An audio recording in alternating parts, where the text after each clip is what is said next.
Midwinter, at the bottom of the world. Antarctica, the coldest place on Earth, with an air temperature of minus 50 degrees centigrade. You'd think that nothing could survive here. Yet huddling together, somehow these emperor penguins have evolved to cope with the battle for life in the big freeze.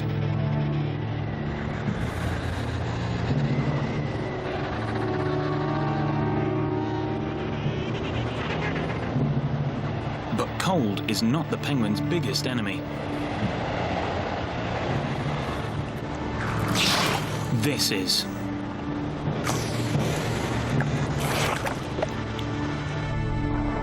The leopard seal, 4 meters long, a super predator. No wonder everyone's reluctant to be the first to take the plunge.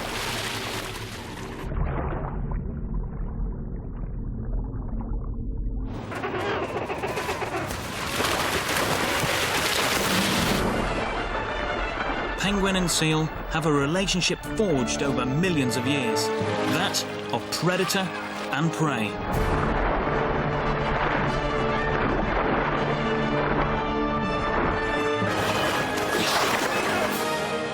It's easy to see nature as red in tooth and claw, where predators dictate who lives and dies, and only the fastest and strongest survive.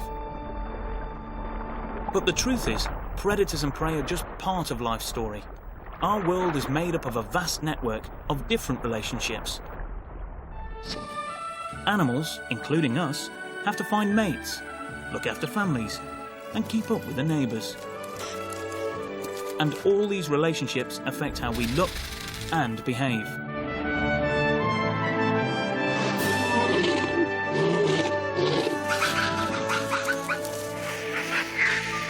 This is the surprising story of how the relationships between all living things have shaped the whole journey of life.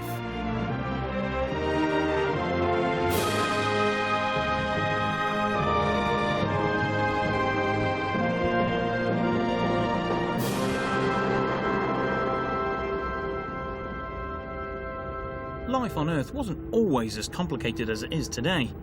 There was a time when there were no relationships.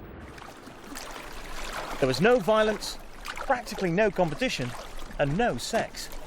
Imagine that.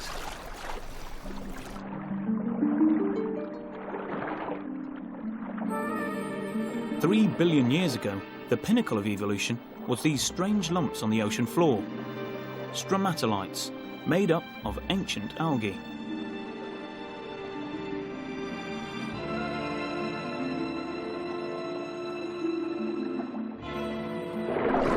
It might not have the ring of the age of the dinosaurs, but the age of the stromatolites was around 8 times longer, and was the longest period of peace and tranquility that life has ever known. They might not look much, but stromatolites had the power to change the world. For the first time in the history of the planet, they produced a gas called oxygen, and so totally transformed the planet's atmosphere. Not only did they generate the air we breathe, they set the scene for all life as we know it today.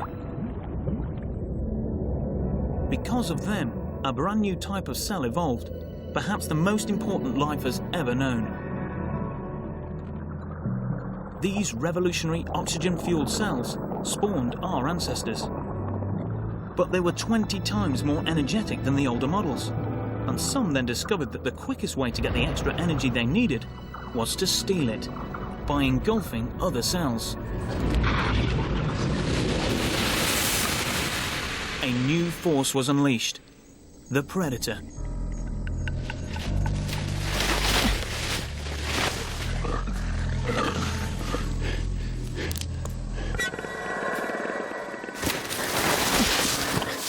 With predators around, you've got to be able to defend yourself. One way is to make yourself invisible.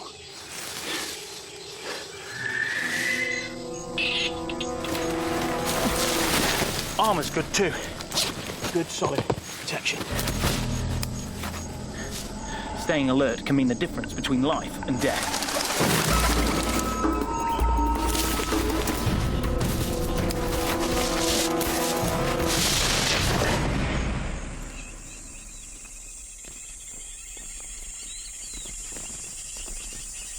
As predators find better ways to catch and kill, their prey have to improve their self-defense. The two are locked in an intense relationship, which forces both sides to change, because neither can afford to be left behind.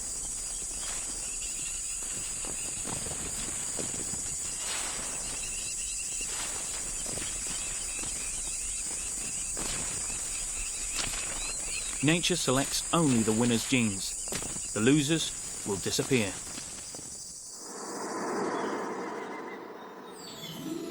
This arms race has helped shape the lives and bodies of just about everything alive today, and pushed some creatures to incredible extremes.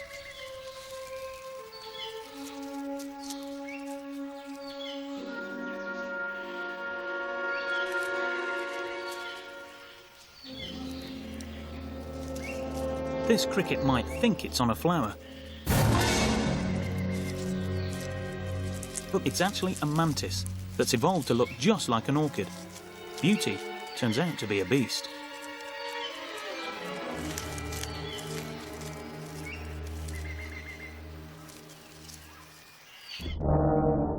Other hunting strategies are even more bizarre.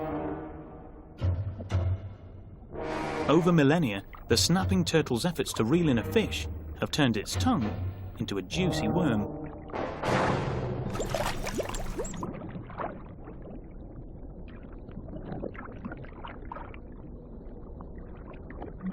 But secret weapons aren't the only winning formula. Sometimes more subtle tactics may be what you need. Meet jumping spider Portia, one of the world's smallest assassins. She's hunting the much larger web spider. She might be tiny, but she has a big appetite.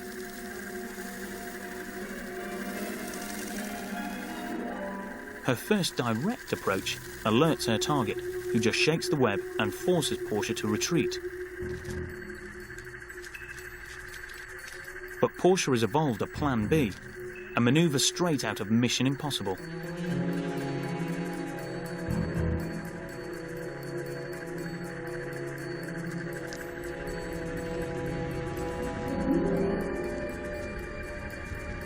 She slowly lowers herself within striking range, leaps, bites, and leaves the poison from her tiny fangs to do the rest.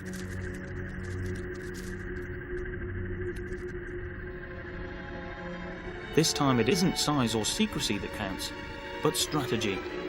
Portia may be small, but she's as deadly as they come. The relationship between hunter and hunted doesn't only shape the way that predators attack, it also drives the way that prey fight back. Sometimes it's just about using your natural assets in a different way. When a hungry raven eyes their chicks, fieldfares fight dirty. They drop bombs.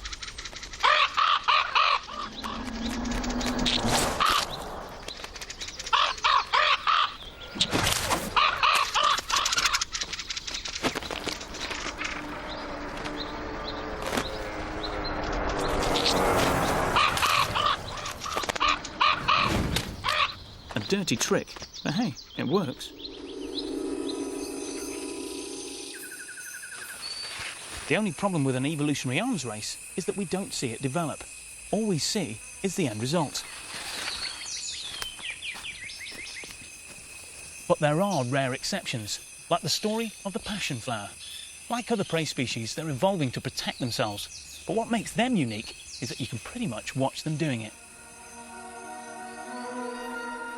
Plants have to fight for survival too, and even these exotic passion vines have enemies.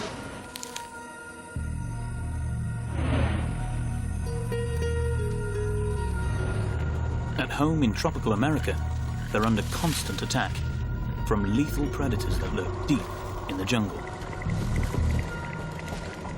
Heliconius butterflies. The adults are harmless enough. It's what they leave behind them that's the problem. Mother butterflies lay their eggs on the passion vine's leaves. Tiny time bombs.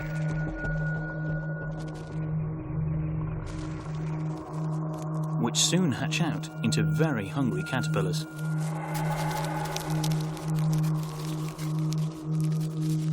this plant's fate is already sealed. In a few days, there will be nothing left.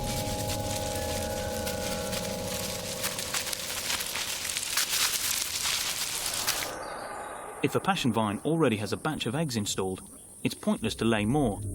A sensible mother butterfly will pass it by, which gives the passion flower a chance to fight back. Today, not all the eggs are quite what they appear. Some are in fact just yellow spots grown by the passion flower itself to try and deter mother butterflies. But in this mini arms race, not all attacks are foiled. Some passion flowers haven't quite got it nailed. These little white spots on this leaf are supposed to be butterfly eggs, but as you can see, it hasn't quite put off all of the butterflies because we've got a very greedy caterpillar. So there's pressure for ever better mimics to evolve, and some are now so good it's hard to tell which eggs are real. False. Real. Real. False. And real. Who'd have thought that the relationship between a butterfly and a vine could have produced such a sophisticated bluff? But trouble can come at you from all sides. Even when you're safe from predators, you can often have strife from your own kind. Competition. In a rainforest, of course, the plants are all after the same thing: precious light. And they can't all be winners. Only those best adapted to compete survive. It's the same principle wherever there's a crowd. In Africa, meat is the prize. A vulture has the aerial advantage that means it can spot the first signs of a kill, but it won't have long to feed undisturbed. Before long, every vulture in the area is fighting for a beakful.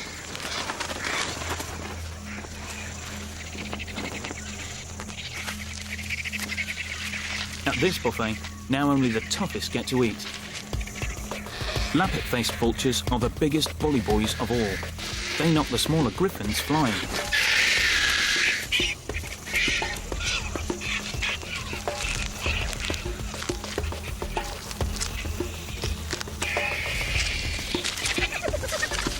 But a free lunch attracts other hopefuls too. More feathers fly as even lappets have to make way for the mammal heavy mob.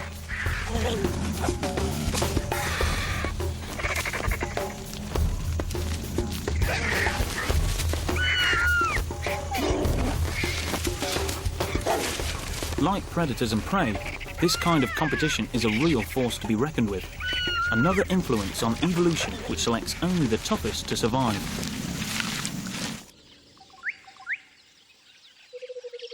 Competition is so crucial to animals' lives, it can have a massive impact on their body shape. Browsers have been moulded into different shapes and sizes, so they don't tread on each other's toes.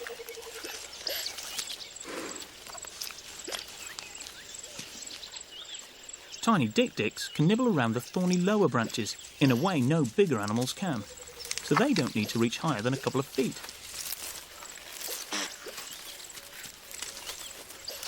Taller impala have control over the acacia's middle zone. But even they are kept in their place by the gerenuk, which has a poise no other antelope can match.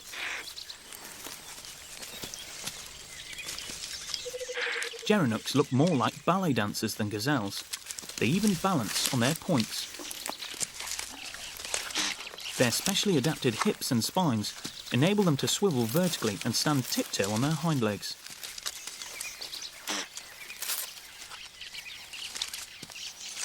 But there's one animal who can feed even higher still, up to 6 meters. It has a flexible leathery tongue, which it can use like a hand to pluck the highest twigs and leaves. Thanks to evolving the longest neck in the world, the giraffe.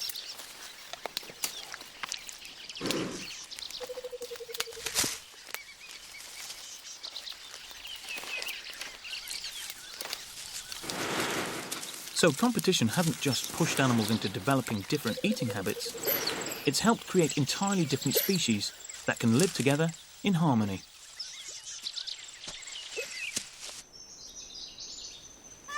But what happens when neighbours want exactly the same thing?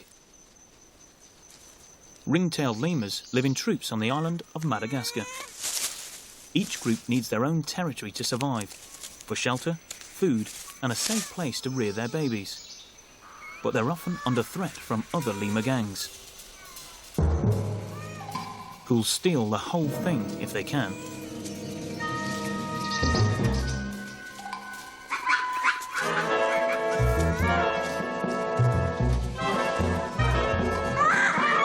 The alarm sounds. These intruders look like they mean business. Time to rally the troops.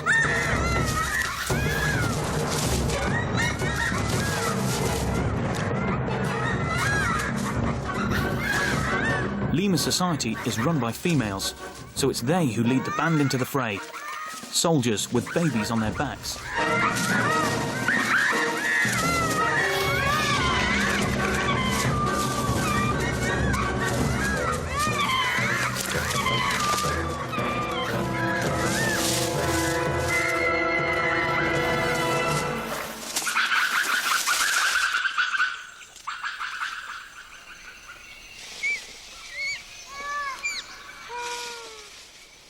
When competition gets this intense, the lemur's answer is teamwork.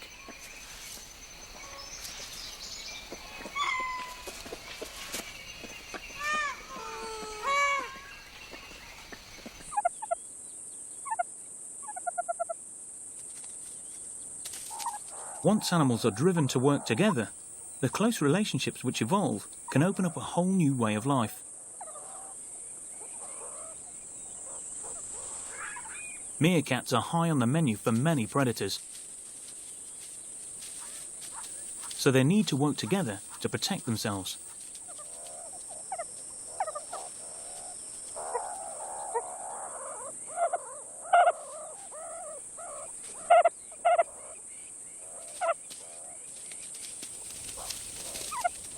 They're one of the few mammals that take turns at doing different jobs.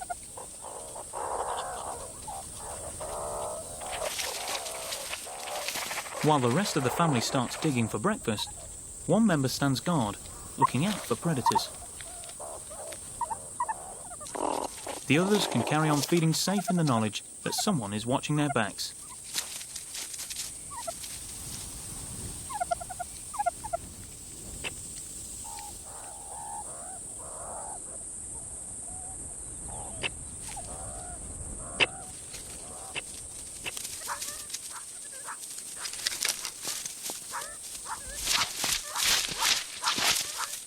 And it's not just lookout duty meerkats share. When a monitor lizard appears, they all gang up to drive it away.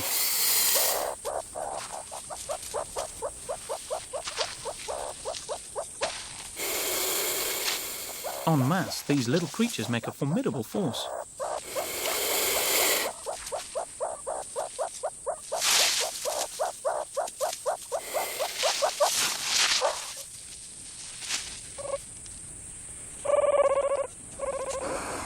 Being such good team players is the meerkat's winning formula.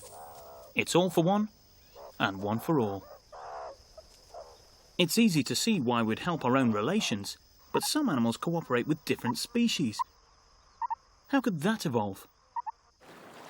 There's an answer to be found in the sea.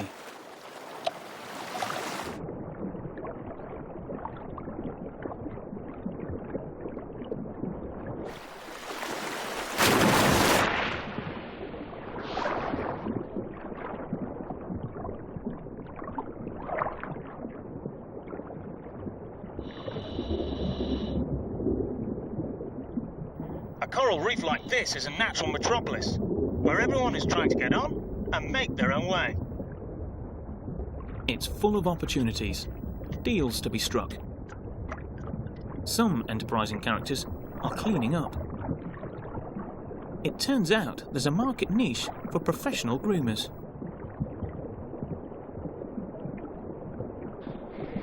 Cleaners, like this tiny wrasse, snaffle up their clients' parasites and dead skin.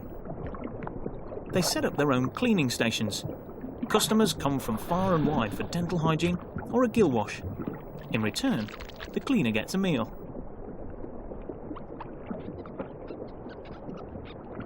Cleaner shrimps, too, serve a most discerning clientele.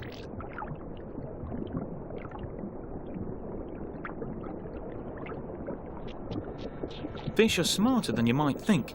They have good memories and come back regularly to be pampered in exactly the same spot and by the same cleaner.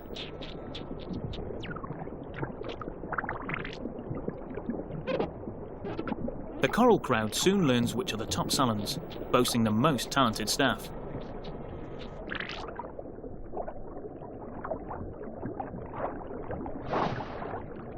It's not just tropical fish, though, who've discovered that hiring a little help can help you get ahead. Some plants have too.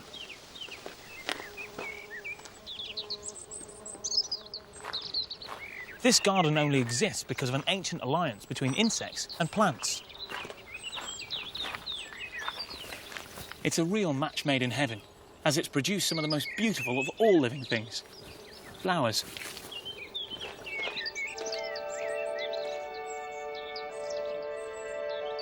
Since flowers can't move around, they need help to carry pollen between them so they can produce fertile seeds. So they advertise themselves as nectar feeding stations.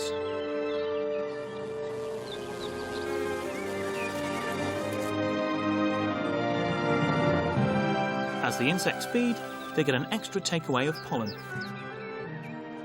It's an evolutionary partnership that has proved so successful, flowering plants now dominate our world.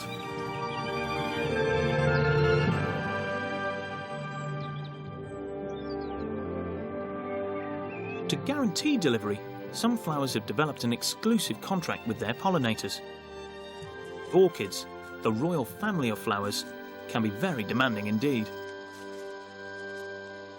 Some, like this bucket orchid, seem downright cruel. This euglossine bee has to visit the bucket orchid. He needs its perfumed oils to use as an insect aftershave to attract a mate. But as he gathers the oil, he loses his grip. Exactly what the orchid wants. It has evolved a complex trap which press gangs male bees into service. The only way out is via the back door and the orchid's pollen sacs.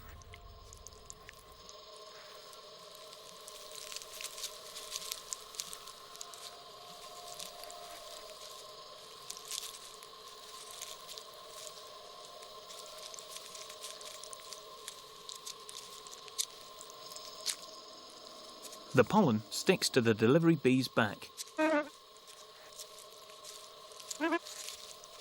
Once free, he takes a short while to dry off. Surely he'll never go near a bucket orchid again. But either male bees have short memories or run out of aftershave, because here he is falling for the same ploy all over again. The only difference this time is that he's delivering pollen instead. No question who's wearing the trousers in this relationship.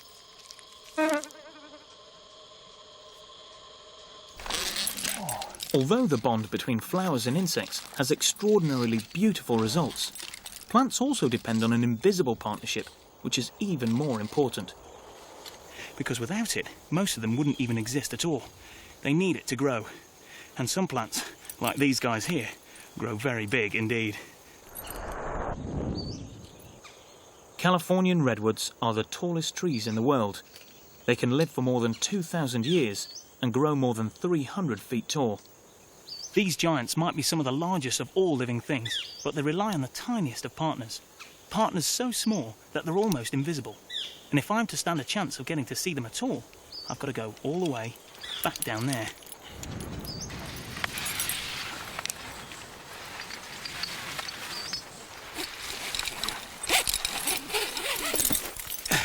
They're microscopic, and they live hidden underground amongst the tree's roots.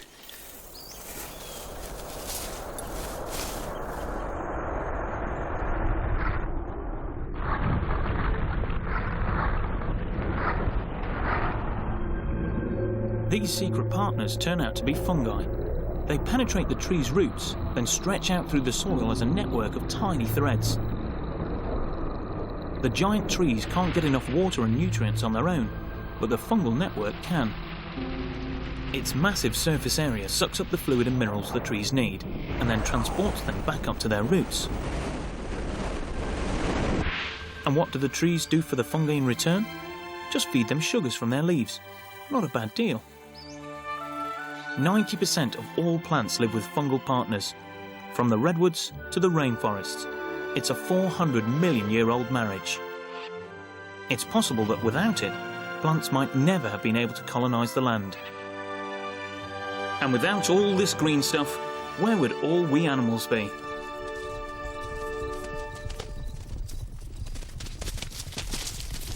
But the close relationship between plants and fungi is just one of the great alliances that have shaped life. There's another. You'd need a microscope to see it, but it is perhaps the most important partnership on Earth. It provides the power for nearly all living things, driving every cell in our bodies.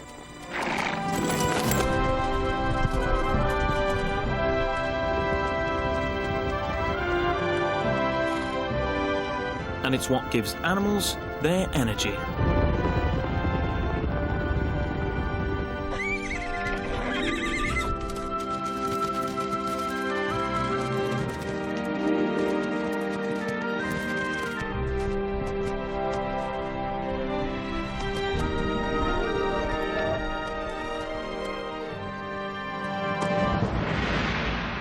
Scattered through the cells of all our bodies are billions of mysterious structures called mitochondria. Each is a tiny furnace that releases energy from our food and generates the life force that our bodies need. Oh. Animals like me and all these guys can only exist because of the energy the mitochondria release. It's a crucial relationship, and one with very unusual beginnings. In fact, it didn't even start as a partnership. Come on then, big man. Billions of years ago, the mitochondria lived independent lives as free-floating bacteria. But our ancestor cell changed all that. It engulfed one, but instead of eating it, our ancestor formed an alliance with its prey. The two joined forces and were transformed.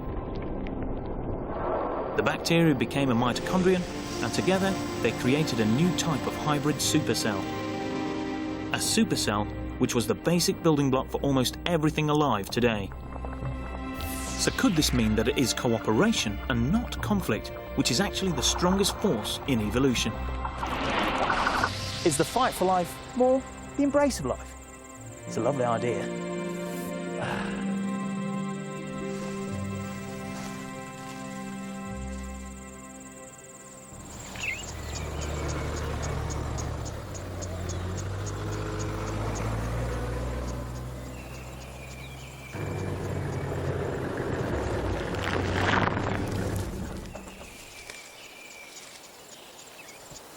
But relationships, they're never straightforward, are they? Most grazing animals in Africa are plagued by biting insects and ticks. They also have what seem to be whole squads of helpful hangers-on.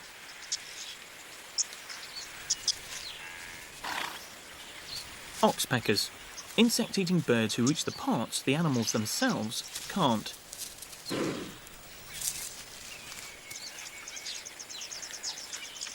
But oxpeckers aren't quite as innocent as they appear. They don't just eat up ticks, they peck holes in the animal's skin. What appear to be honest little helpers, in fact, turn out to be blood-sucking parasites.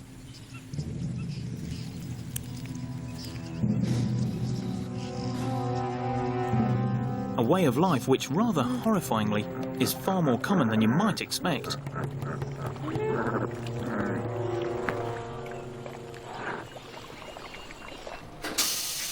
Over half of all creatures alive today are parasites, an insidious hidden force that has infiltrated just about every other living thing.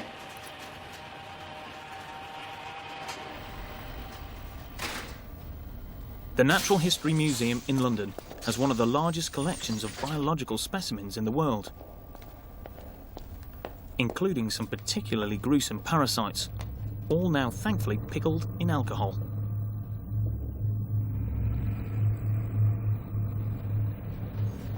Having a relationship with a parasite is very much a one-sided affair.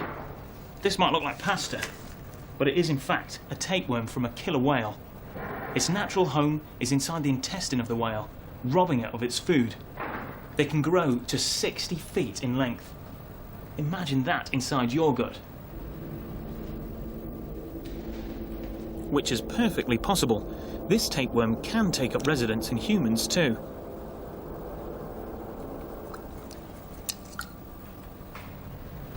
This is a human botfly larvae. It's smaller than the tapeworm, but it's much more gruesome. It burrows into the living flesh of people. Victims of this parasite have reported that they can hear it munching away in their skin. And this one had to be surgically removed from someone's head. If you're going to pick a parasite to play host to, this is not the one to choose. But parasites aren't just gruesome. Because they affect virtually every plant and animal alive, they may just be the biggest influence on the whole of evolution. Can that really be true? Well, take rabbits for example. You might expect predators to be the biggest influence on their lives. After all, they're hunted by a whole army of killers.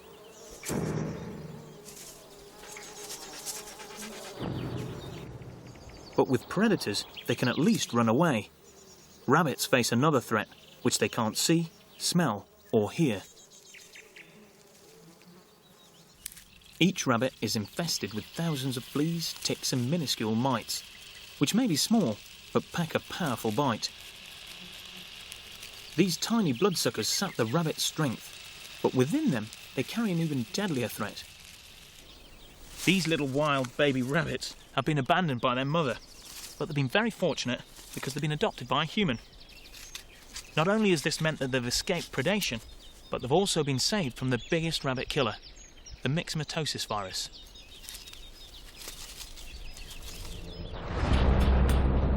A virus is a nightmare straight out of a science fiction movie. It's an invader with one aim: to replicate. It contains special components which enable it to fulfill its mission.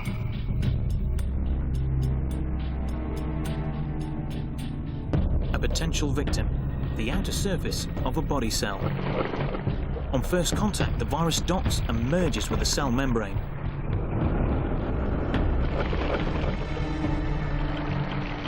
Its inner pod enters the cell, seeks out the command center, the nucleus, and then injects its secret weapon, a snake of virus genes. These then corrupt the cell, making into a virus factory. Eventually the cell dies and bursts, releasing thousands of new viruses, and the real destruction begins. Each year, just about every baby rabbit born in the wild will catch this deadly virus. Typically, it kills 4 out of 5. That means in a litter like this, only 1 would survive.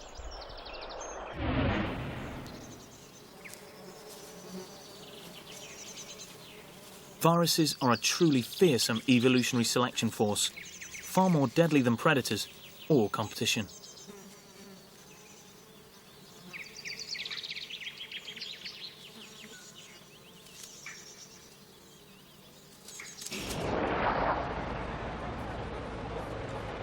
Every living thing has to evolve to fight off viruses or risk extinction.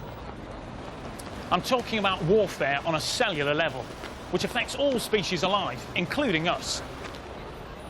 In 1918, at the end of the Great War, a flu virus struck Europe. The war killed 25 million people over 4 years. That's 3 times the population of London. But the flu epidemic wiped out the same number in just 4 months. A virus can wipe out a population and can even threaten an entire species.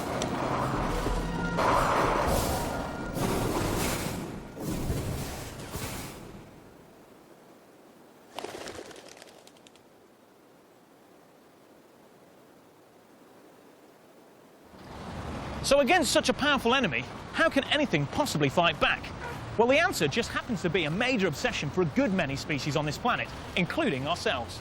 It's sex.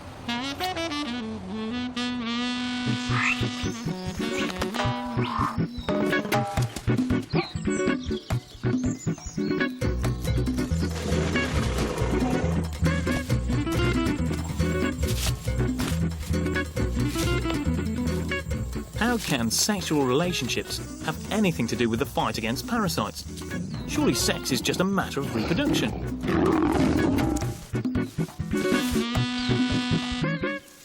You'd be surprised. It turns out there's a lot more to sex than just making babies. There are lots of living things that reproduce without it, by cloning. Look at this spider plant. It's grown all these babies here just ready to drop off and start growing. They're perfect little mini versions of the mother plant. No need for sex at all. And it's such a neat trick that many animals do it too. Aphids are baby machines. They don't need to have sex with a mate because they can pump out new aphids all by themselves. One every 20 minutes, each already full of their own future daughters. Cloning is great for increasing numbers, but it has one flaw. As all cloned babies are identical, a single killer bug could wipe them all out.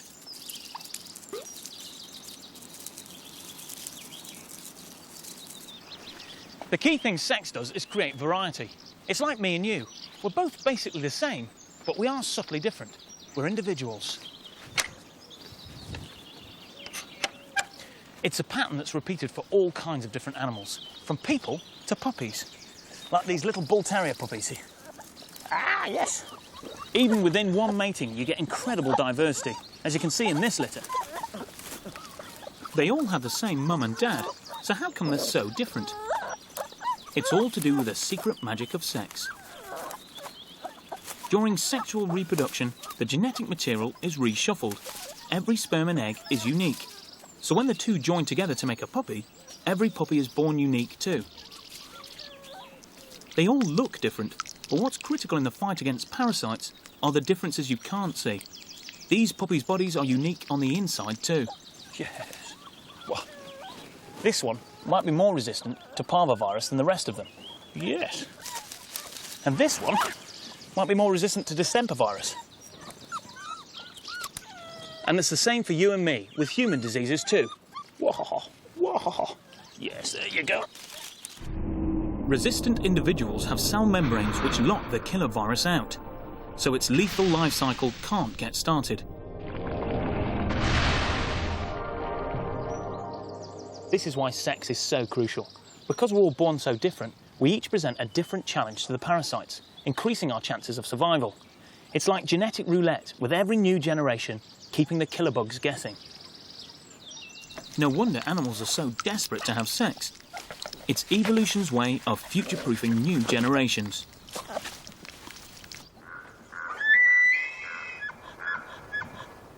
But to have sex, you do need a relationship, however brief. And many animals go to a lot of trouble to make sure they find a mate. This element of choice means sexual relationships can have a huge effect on animal evolution too. Once a year in autumn, American elk gather together to breed. It's called the rut, a spectacle where stags compete for breeding rights.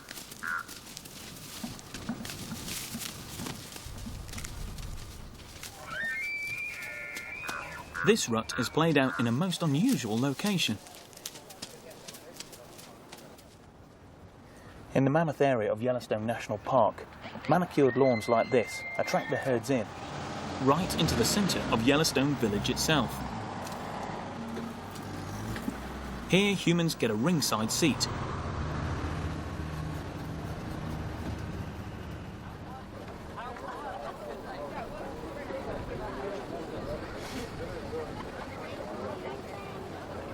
Each stag has two aims, to impress the females and to frighten off rivals.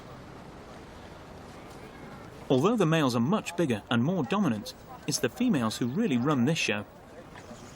Like females the world over, they'll be left holding the babies, so they're very choosy about who they mate with.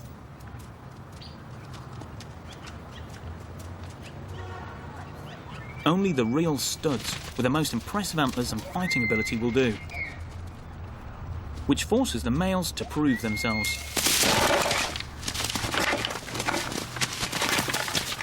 It's a knockout contest where only the winners get the right to breed. So over generations, the battles get harder and the stags stronger. Female choice means that sexual relationships can shape the bodies and behaviour of their mates, so they are driving evolution. The males get so charged up when they're fighting over females that they'll perceive just about anything as a threat.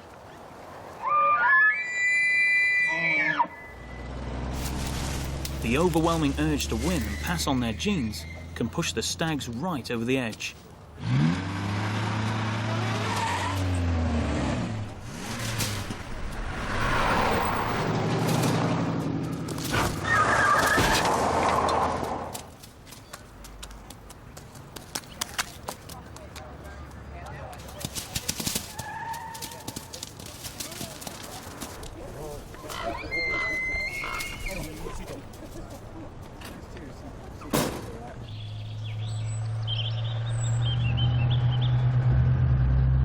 Thankfully for us males, there are other, less violent ways of courting favour. Sometimes it's all just a matter of appearances. One doesn't always have to fight to prove one's worth. Often, it's a matter of showing off. So some males put all their effort into how they look. Posers can be just as successful as fighters.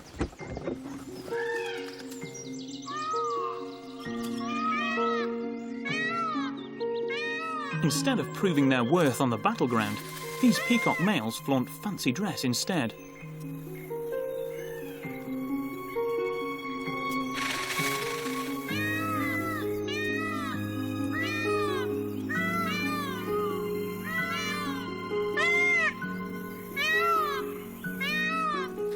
The females will only mate with the ones they find the most attractive.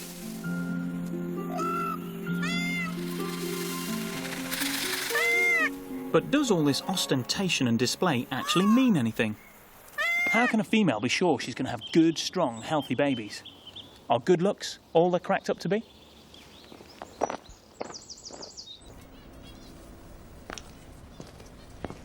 Remarkably, a little finch proves that masculine beauty is not just skin deep. Zebra finch males are very colourful, with orange legs and cheeks and bright red beaks. The females are much plainer.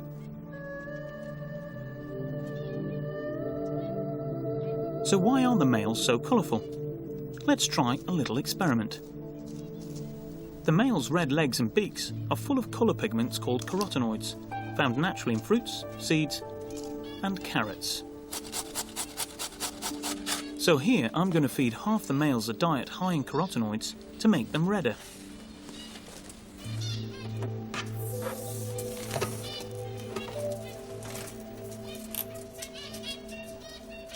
And then put them in a special choice chamber next to a duller male who hasn't been fed the pigments. 2 males in their own designer bedrooms at the back, 1 female at the front. The sexes are segregated by a pane of glass. The males can't leave their rooms, but the female at the front can move from one side to the other. She can choose a male by perching by his window, either on the left or on the right. And tiny cameras are installed to record what happens throughout the little birdhouse. This high-speed CCTV footage shows what happens next. Watch the female at the bottom of the screen. She seems to have chosen the male on the left.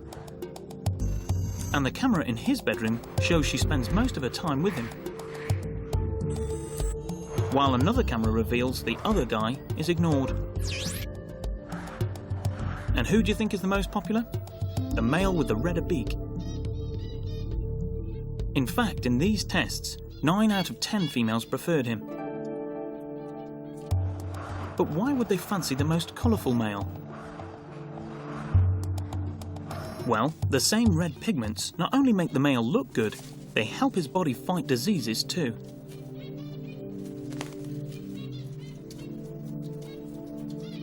A dull male is probably weaker and not a good bet as a mate. Bright colours are an honest indicator of health, so pretty males do turn out to be a good choice as mates, after all. So the next time your mother says, eat up your vegetables, you know it's a good idea to listen to her. Especially if you're male. A brightly coloured male is not just likely to be healthy, he'll also pass on his parasite-fighting genes to his babies.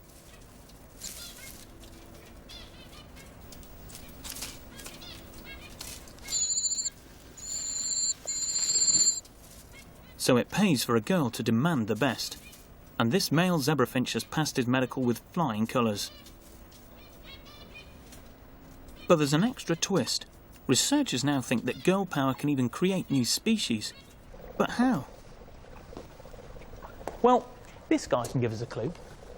He's a zebra cichlid, and experiments have shown he's a totally dedicated follower of fashion. These fish are only found in Lake Malawi in Africa. What makes them special is that males come in a variety of technicolor coats, which is extremely unusual in a single species. It was a mystery as to why the males came in so many different colours. They certainly weren't evolving to hide from predators or adapting to local conditions. Something else was going on, and that something was the females. To find out more, we put the fish in choice chambers. The larger, more colourful males are confined, but the little brown females can swim where they like. All they have to do is swim in with the male they fancy most, and their choice is made. The tests have produced some rather surprising results. It turns out even females of the same species have different ideas about what is sexy.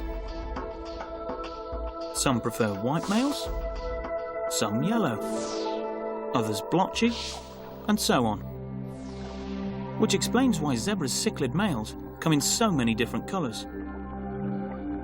But how does that help to create new cichlid species?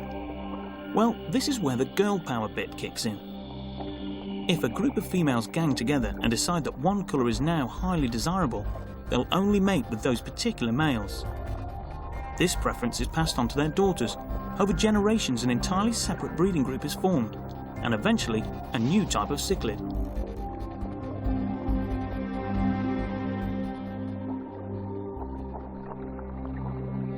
Girl power not only helps to create beauty, it also leads to amazing variety, and ultimately new species.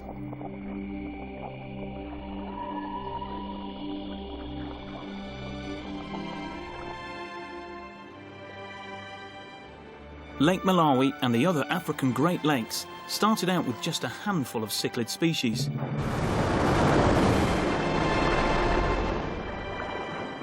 Now they're home to 1 in 10 of all kinds of freshwater fish on the planet. An incredible 1,700 cichlid species, all fashioned by female choice. This is the greatest explosion of new species ever discovered, all driven by the relationship between females and their males. The truth is, of course, that sexual relationships are only one of the many interactions between living things that have the potential to shape and drive life.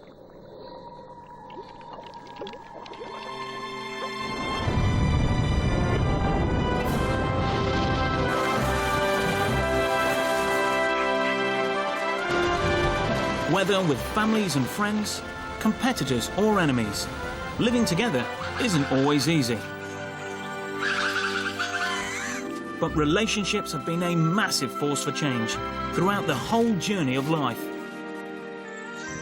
And ultimately, it's our connections with each other that have created the spectacular variety of life we see today.